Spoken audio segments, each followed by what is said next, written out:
Everyone. तो देखो आज हम स्टार्ट करते हैं चैप्टर नंबर 2 जिसका नाम है रियल नंबर यानी कि वास्तविक संख्या। देखो इसमें सबसे पहले हम देखते हैं यूक्लिड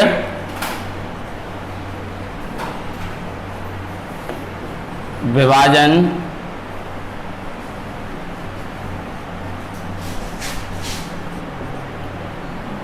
प्रेमिका। देखो ये होती क्या है, सबसे पहले तुमने एक चीज पढ़ी होगी, भाज्य बराबर के भाजक इंटू भागफल प्लस शेषफल पढ़ी होगी सबने, क्योंकि भाज्य बराबर क्या होता है, भाजक इंटू भागफल प्लस शेषफल। देखो हम भाज्य को a से प्रदर्शित करते हैं, भाजक को b से, भागफल को q से और शेषफल को r से। ये तुम्हारे समीकरण यानी कि फॉर्मूला जो बनता है a बराबर की बी क्यू प्लस आर, यही क्या है तुम्हारा यूक्लिड विभाजन प्रेमिका। या a है तुम्हारा भाज्य, b है भाजक, q है तुम्हारा भागफल और r क्या है शेषफल। और आपको पता है जो शेषफल होता है वो हमेशा किससे छोटा होता है, भाजक से। तो शेषफल देखो, शेषफल की जो कंडीशन बनती है, शेषफल होता है या तो 0 से बड़ा हो सकता है, 0 के बराबर भी हो सकता है, या फिर किससे छोटा हो सकता है, भाजक से। कंडीशन क्या बनती है कि जो शेषफल होता है वो भाजक से छोटा या फिर 0 से बड़ा या 0 के बराबर। ये कंडीशन होती है किसकी, शेषफल की। तो देखो यही तुम्हारी क्या है, यूक्लिड विभाजन प्रेमिका कि a बराबर के बी क्यू प्लस आर, जहाँ पर r भाजक से छोटा या फिर 0 से बड़ा या बराबर। इसके बाद में चलते हैं हम क्वेश्चनों पे, इसके पे। इसका फर्स्ट क्वेश्चन है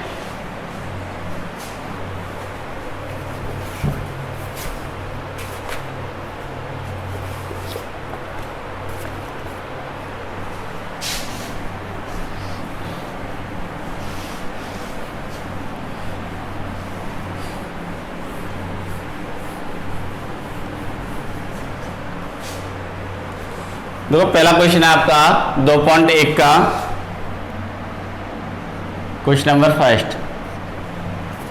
दर्शाइए कि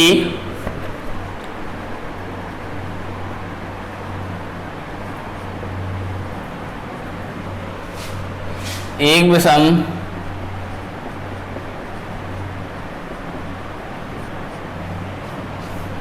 धनात्मक पूर्णांक संख्या का वर्ग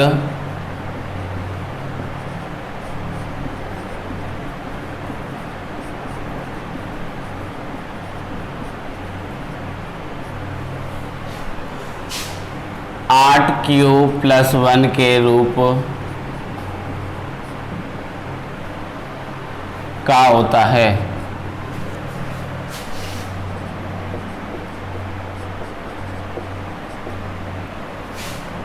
जहां Q एक धनात्मक पूर्णांक है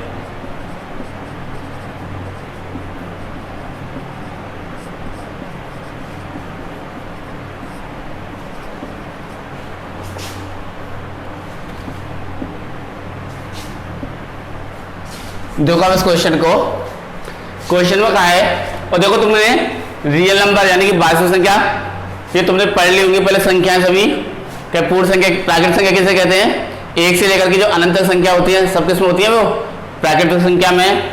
पूर्ण संख्या किसे कहते हैं, तो एक बार मैं बता देता हूं तुम्हें। प्राकृतिक संख्या किसे बोलते हैं,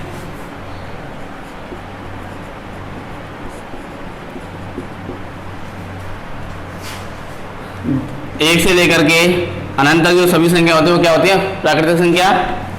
उसके बाद पूर्ण संख्या क्या होती है, अगर मैं 0 भी शामिल कर दूं, 0, 1, 2 और अनंत तक, ये सब क्या होती है, पूर्ण संख्याएं। इसके बाद पूर्णांक संख्याएं, कहां से कहां तक होती है पूर्णांक संख्याएं, माइनस के इन्फिनिटी यानी कि माइनस के अनंत से लेकर के और प्लस के अनंत तक जितनी भी संख्या आती हैं वो किसमें शामिल हो जाती है, पूर्णांक में, यानी कि प्लस वाली और माइनस वाली। तो ये संख्या ही क्या होते हैं, वास्तविक संख्या यानी कि रियल नंबर। इसके बाद में देखो इस क्वेश्चन को देखते हैं। दर्शाइए कि एक विषम धनात्मक पूर्णांक संख्या कौन सी है, धनात्मक पूर्णांक संख्या है, धनात्मक यानी कि प्लस वाली पूर्णांक संख्या, और कौन सी विषम, उसका जो वर्ग है वो किसके रूप में है, 8q + 1 के रूप का होता है, जहां q एक धनात्मक पूर्णांक है। तो इसका आंसर देखो, माना a एक विषम धनात्मक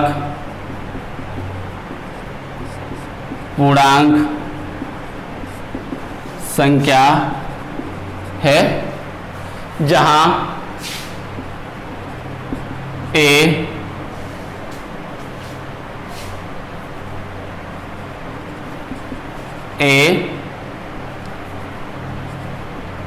किसके 4m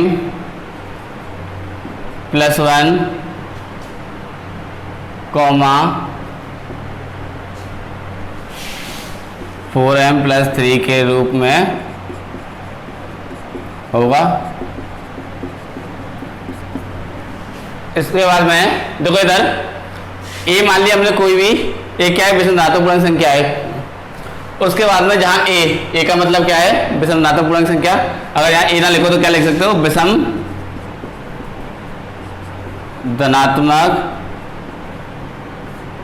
पूर्णांक संख्या, एक ही जगह पे क्या लिख सकते हो, क्योंकि हमने a को तो विषम धनात्मक पूर्णांक संख्या माना है। तो एक ही जगह पे लिखना चाहो तो जहां विषम धनात्मक पूर्णांक संख्या 4m + 1 कॉमा 4m + 3 के रूप में होगा। तो इसका मतलब क्या है, 4m + 1 और 4m + 3। देखो हम किसी भी m एक कोई भी संख्या हो सकती है पूर्णांक, उसमें अगर हम 4 गुणा करते हैं तो समी संख्या होती है। अगर +1 जोड़ दिया तो विषम हो गई, ऐसे ही +3 कोई भी मान लेते हैं हम, ये क्या है, +1 और +3 एक विषम संख्या है। जैसे कि अब देखो a बराबर, मैं मानता हूं पहले 4m + 1। अब क्वेश्चन में कहा है कि विषम धनात्मक पूर्णांक संख्या का वर्ग, इसका वर्ग कर दो। फर्स्ट लिया था जब मैंने a² तो 4m + 1 का स्क्वायर कर दिया है, a² बराबर की, इसको a + b के सर्वसम्मत से ओपन करो, करोगे किसका होगा, 4m का स्क्वायर करोगे यानी कि 16m² + 2ab यानी कि 2 गुणा a यानी कि 4m यानी कि 8m हो जाएगा, प्लस a का स्क्वायर 1। इसे a + b के सर्वसम्मत से ओपन कर दिया है, a + b के सर्वसम्मत से क्या होता है, a² + 2ab + b²। इससे ओपन करोगे इस टाइप में ओपन हो जाएगा। 4m का स्क्वायर करोगे 16m² होता है, प्लस 2ab 2 गुणा a करोगे यानी कि 8m हो जाएगा, और गुणा 1 का करोगे तो वो 8m ही रहेगा, प्लस 1 का स्क्वायर करोगे 1। इसके बाद में देखो इधर a² बराबर के, हमको पता है इसमें से कुछ कॉमन दिख रहा है अपन को, 8m कॉमन है अपना,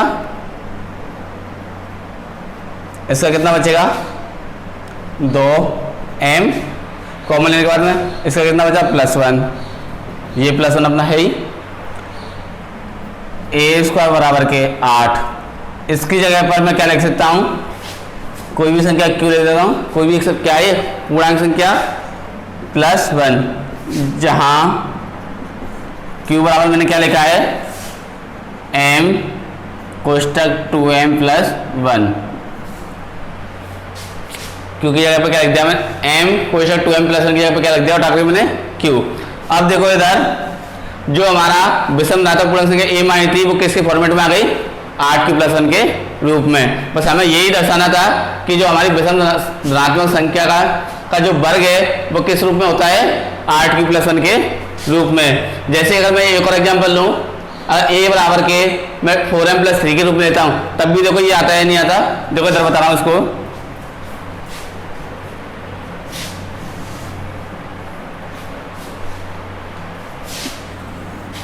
अगर सेकेंड ए बराबर के 4m प्लस 3 लेते हैं हम, तो दोनों का वर्ग करो स्क्वायर, 4m प्लस 3 का स्क्वायर।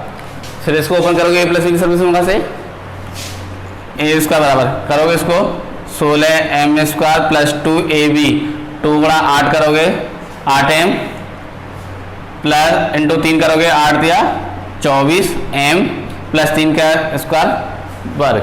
ठीक है, 3 का वर्ग करोगे कितना 9, ए स्क्वायर बराबर के 16m square plus 24m plus, देखो मैं 9 को लिख सकता हूँ 8 प्लस 1 9 होता है, मतलब मैं 9 को लिख सकता हूँ 8 प्लस 1। अब देखो इधर इस पूरे में से कुछ कॉमन आ रहा है, क्या कॉमन आ रहा है 8 कॉमन आ जाएगा इस पूरे में से, क्या बचेगा यहाँ पर 2m स्क्वायर, इसका कितना बचेगा 8 कॉमन लेने पर 3m, इसका 1 और प्लस 1, ए स्क्वायर बराबर के 8। इस समीकरण के जगह मैं क्या रख सकता हूँ q प्लस 1, जहाँ q बराबर के क्या माना है मैंने 2m square plus 3m plus 1। देखो इस एग्जाम्पल से भी यानी कि विषम धनात्मक पूर्णांक संख्या a जो मानी थी मैंने 4m प्लस 1, वो किसके रूप में आ गई 8q प्लस 1 के रूप में। तो हम लिख सकते हैं हम अतः विषम धनात्मक पूर्णांक संख्या का धनात्मक पूर्णांक संख्या का वर्ग 8q प्लस 1 के रूप में होता है। देखो इसको एक बार समझा रहा हूँ इस क्वेश्चन को। हमें क्वेश्चन में कहा है कि कोई भी एक धनात्मक पूर्णांक संख्या है जिसका जो वर्ग है वो 8q प्लस 1 के रूप में होता है, ये सिद्ध करना है हमें। तो मान लेते हैं हम कोई एक विषम धनात्मक पूर्णांक संख्या है बस, तो जहाँ ए तो हमने विषम धनात्मक पूर्णांक संख्या मानी थी वो 4m प्लस 1 और 4m प्लस 3 के रूप में। देखो मैंने प्लस 1 और प्लस 3 इसलिए यहाँ क्यों लगाएं कि ये प्लस 1 और जो प्लस 3 है वो कैसी संख्या होती है विषम। कैसे होती है, अगर हम किसी भी संख्या में प्लस 1 लगा देते हैं तो वो विषम ही बनती है। सपोज करो m की जगह पर कोई भी संख्या रख दो तुम माइंड में, चलो मैं 2 ही रखता हूँ, 2 गुणा हम 4 करते हैं 8, अगर 1 लगा दिया तो मैं क्या बन गई ये विषम 9 और 9 एक विषम होती है, क्योंकि हम जानते हैं किसी भी संख्या में अगर हम प्लस 1 जोड़ दें प्लस 3 जोड़ दें तो वो क्या बन जाती है विषम बन जाती है। उसके बाद में तो देखो मैंने ऐसे ही 2 फॉर्मेट, देखो ऐसे कि अब मैंने जैसे कि a बराबर 4m प्लस 1 पहले ले रहा हूँ, इसका क्वेश्चन में कहा कि वर्ग, तो मैंने दोनों का वर्ग कर दिया है, इसको a प्लस बी की सर्वोत्तम से ओपन कर दिया है। दोनों में से हमको दिख रहा है कि 8m कॉमन है, इसका 2m बचिया, इसका प्लस 1, ये प्लस 1 अपना है ही। q देखो m कोष्टक 2m प्लस 1 की जगह मैंने क्या रख दिया डाल के q प्लस 1, क्योंकि जहाँ q बराबर के क्या है m कोष्टक 2m प्लस 1। देखो ये इस फॉर्मेट में आ गया। ऐसे ही सपोज करो हम एक प्लस 3 का लेके देखते हैं, 4m प्लस 3 का, a बराबर 4m प्लस 3 ले लिया। अगर हम इसका वर्ग करते हैं दोनों का, इसको a प्लस बी से ओपन कर दिया पहले तो। अब हमको पता है कि 9, अगर मैं 9 को लिख सकता हूँ 8 प्लस 1, इसमें से पूरे में से हमको कॉमन दिख रहा है 8, इसमें से 8 कॉमन ले लिया, क्या बचेगा 2m स्क्वायर, इसमें से 8 कॉमन लेने पर 3m, इसमें से 8 कॉमन लेने पर प्लस 1, और ये प्लस 1 अपना है ही। उसके बाद में 8 इस पूरे को 2m square plus 3m plus 1 को मैंने क्या मान लिया q प्लस 1, तो अपना किस रूप में बन गया है 8q प्लस 1 के रूप में, जहाँ q बराबर मैंने क्या मान लिया था 2m square plus 3m plus 1। अतः तो जो विषम धनात्मक पूर्णांक संख्या जो वर्ग वो 8q प्लस 1 के रूप में होता है। इसके बाद हम चलते हैं क्वेश्चन नंबर 2 पर। देखो क्वेश्चन नंबर 2 है आपका यूक्लिड विभाजन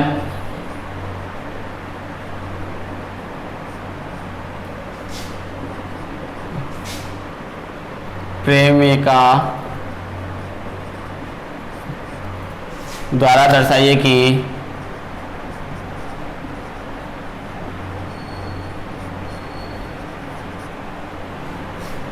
किसी भी धनात्मक पूर्णांक संख्या,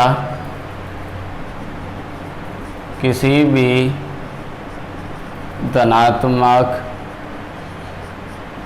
पूर्णांक संख्या का घन 9q या 9q + 1 या 9q + 8 के रूप का होता है, जहाँ q एक पूर्णांक संख्या है।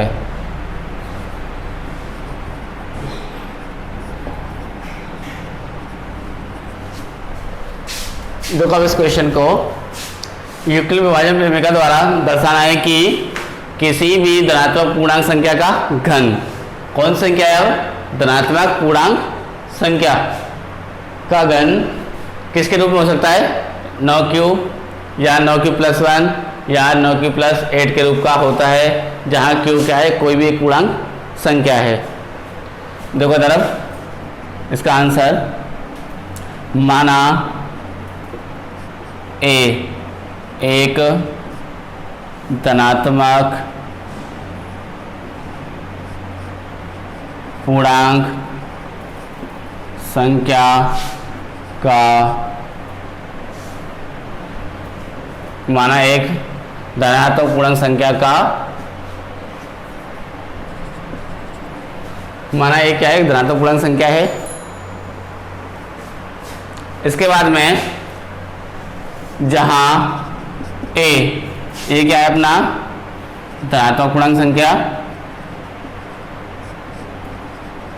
धनात्मक पूर्णांक संख्या कॉमा किसके रूप में हो सकती है? 3m, 3m + 1, 3m + 2 के रूप,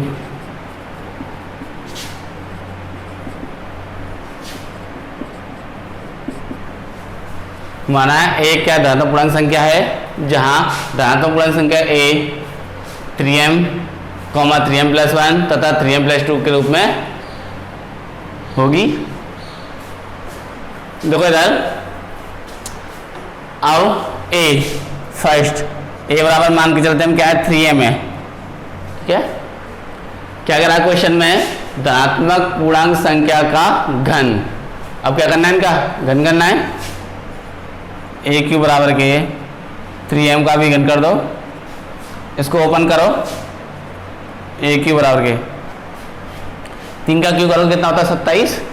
3 × 3 × 3 करते कितना आता है? 27 mq। aq बराबर के, देखो हम अगर 27 में से कुछ कॉमन लेना चाहें, 9 बार ले सकते हैं, कितना आ जाएगा? 3 mq, मतलब 27 mq होता है इसका, यानी aq बराबर के 9। मैं 3mq की जगह पर क्या लिख सकता हूँ?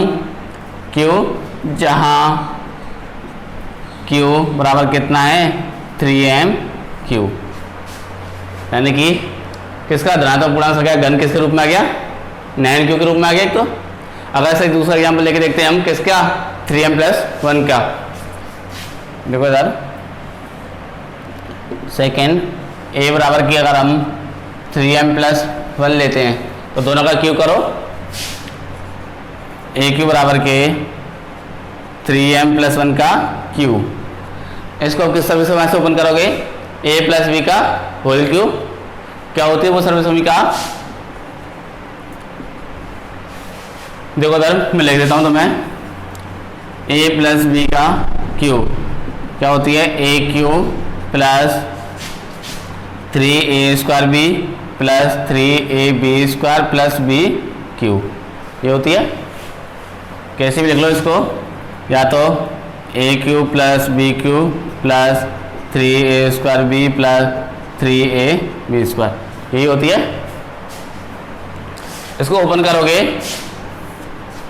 ए क्यू, 3m का क्यू करोगे कितना होता है 27 m Q plus 3a² b, देखो सर 3 तो कोई फॉर्मूले का है, a², 9 का 3m का स्क्वायर करोगे कितना होता है 9m² इंटू बी कितना है 1 प्लस 3ab² करोगे 3a का मान 3m इंटू बी स्क्वायर 1 का स्क्वायर करोगे 1 प्लस बी का क्यू यानी 1 का क्यू करोगे 1। ओपन कर दिया इसको मैंने, इसको सॉल्व कर लो 27m क्यू प्लस 9 गुणा 3 करोगे 27 होता है 27m² प्लस 9m प्लस 1 ए क्यू बराबर। अब देखो इधर इसमें से कुछ कॉमन आ रहा है क्या, 9m कॉमन आता है, इसमें से 9m कॉमन लेने पर कितना बचेगा 3m² प्लस इसमें से 9 कॉमन लेगा 3m बचेगा प्लस इसका 9m कॉमन आ गया 1 बचेगा, ये फॉर्मूले +1 है ही अपना। तो ए क्यू बराबर के 9, मैं इसकी जगह पे क्या लिख सकता हूँ पूरे की बजाय क्यू +1, जहाँ क्यू बराबर कितना है m कोष्टक 3m² plus 3m plus 1, जहाँ क्यू क्या होता है एक पूर्णांक संख्या है।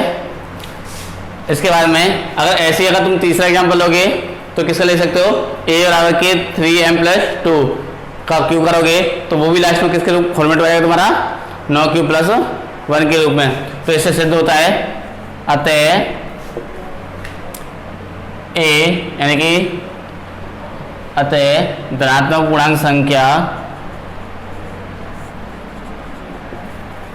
पूर्णांक संख्या का घन 9q या 9q प्लस 1 या 9q प्लस 8 के रूप में होता है। देखो इधर ऐसे अब तुम तीसरा एग्जाम्पल लेते किसका, ये बराबर 3m प्लस 2, तो वो किसके रूप में आता 9q प्लस 8 के, जैसे कि ये 9q दूसरा लिया था हमने 9q प्लस 1 क्या आया था, अगर ऐसे 2 वाला लोगे तो किसके रूप में आता वो 9q प्लस 8 के रूप में। तुम करके देखना तीसरा नियम लेकर के a बराबर के 3m प्लस 2, इसका दोनों का क्यू करना, ऊपर करोगे लास्ट में तो किसके रूप में लेकर के आ जाएगा 9q प्लस 8 के रूप में। इसके बाद में चलते हैं हम क्वेश्चन नंबर 3 पर। इसके बाद में क्वेश्चन नंबर 3 है, उसको करके देखना, नहीं होता है तो कमेंट में बताना, उसको मैं बताऊंगा। उसके बाद में क्वेश्चन नंबर हम 4 पे चलते हैं। क्वेश्चन नंबर 4 जो कि है यूक्लिड विभाजन विधि द्वारा महत्तम सामर्थ्य यानी कि मासा ज्ञात करना। जो क्वेश्चन नंबर 4 का पहला है 210,55। अब कौन सी विधि द्वारा बस मासा ज्ञात करना है, इसका मासा तुम जानते हो महत्तम सामर्थ्य है, तुम सिंपल ज्ञात नहीं करना, कौन सी विधि से करना है वो यूक्लिड विभाजन विधि से। देखो यूक्लिड विभाजन विधि में तुम अभी बताई थी क्या होती है, a बराबर के बी क्यू प्लस आर, यही बताई थी, जहां a अपना क्या होता है भाज्य, b होता है भाजक, q होता है भागफल और r क्या होता है शेषफल। देखो ये विधि होती क्या है, हम जानते हैं कि दोनों संख्या में जो बड़ी होती है वो भाज्य है, जो छोटी होगी वो भाजक। फर्स्ट कंडीशन देखो, जैसे कि 210 भाज्य के ऊपर रख दिया, भाजक कितना है 55, ठीक है, जमा दे इसमें n2। अब ये देखो अगर हम 55 का भाग 210 में देते हैं तो भागफल कितना आता है, भागफल चाहिएगा हमें, कितना आता है जल्दी बताओ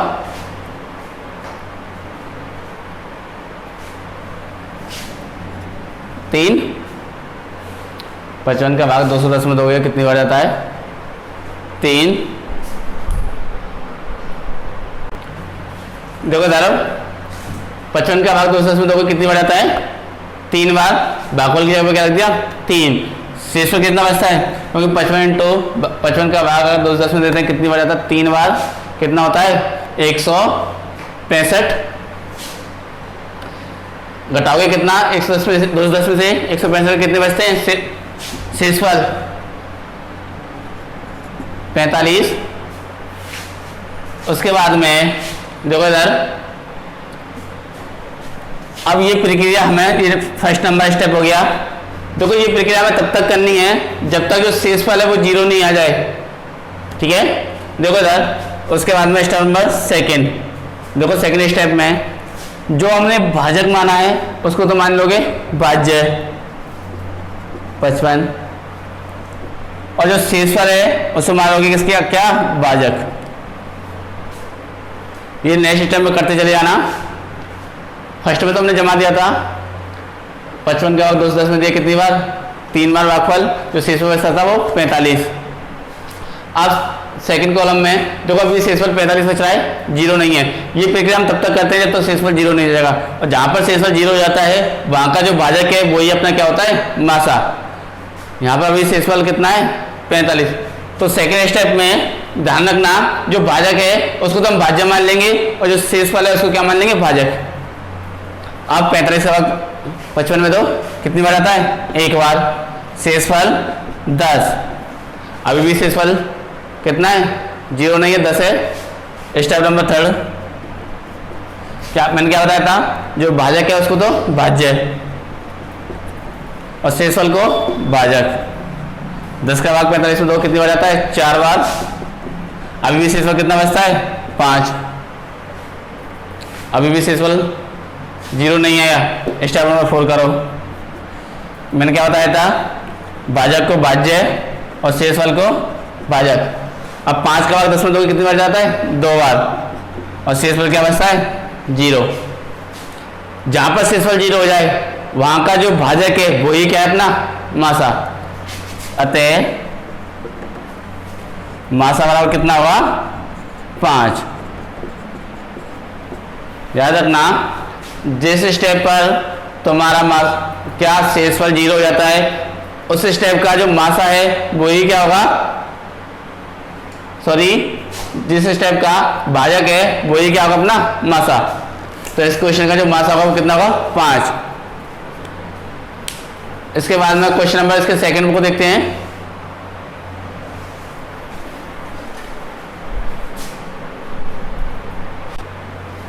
इसके बाद में इसका क्वेश्चन नंबर सेकंड है 420, 130।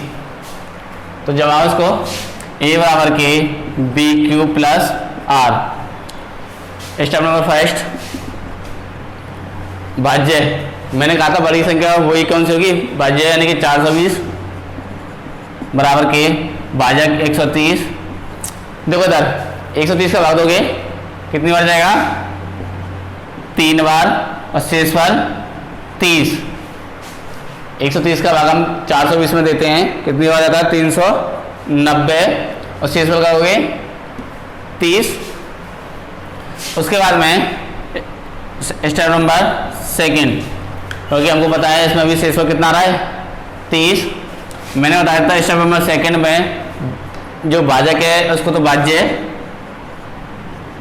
और शेषफल को भाजक।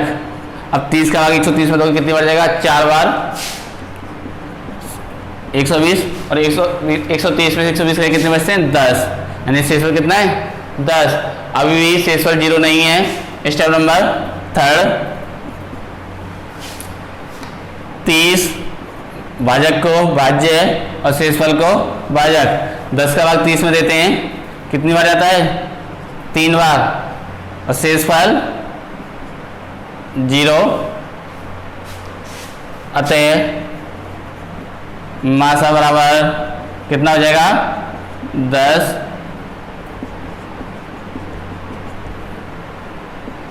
हुआ। इसके बाद में क्वेश्चन पे चलते हैं। इसके बाद में आपका क्वेश्चन नंबर चौथे का 5वां देखो, 196,38,220।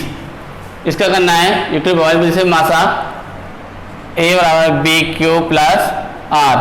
स्टेप नंबर फर्स्ट, मैंने कहा था जो बड़ी संख्या वो तो क्या है अपनी भाज्य, यानी कि 38,220 भाज्य क्या है अपना 196। अब 196 का भाग दो 38,220 में, देखो कितनी बार जाता है, कितनी बार जाएगा 195 बार जाता है कंप्लीट, और शेषफल क्या बचता है सीधा सीधा 0। तो हमको पता है फर्स्ट स्टेप में ही अपना शेषफल क्या आ रहा है 0। अतः मासा कितना हो जाएगा सीधा, मैंने कहा था जिस स्टेप में अपना शेषफल 0 होता है उस स्टेप का भाजक ही अपना क्या होता है मासा, यानी कि मासा कितना हो जाएगा 196 होगा। इसके बाद में क्वेश्चन नंबर 5 को कल देखते हैं।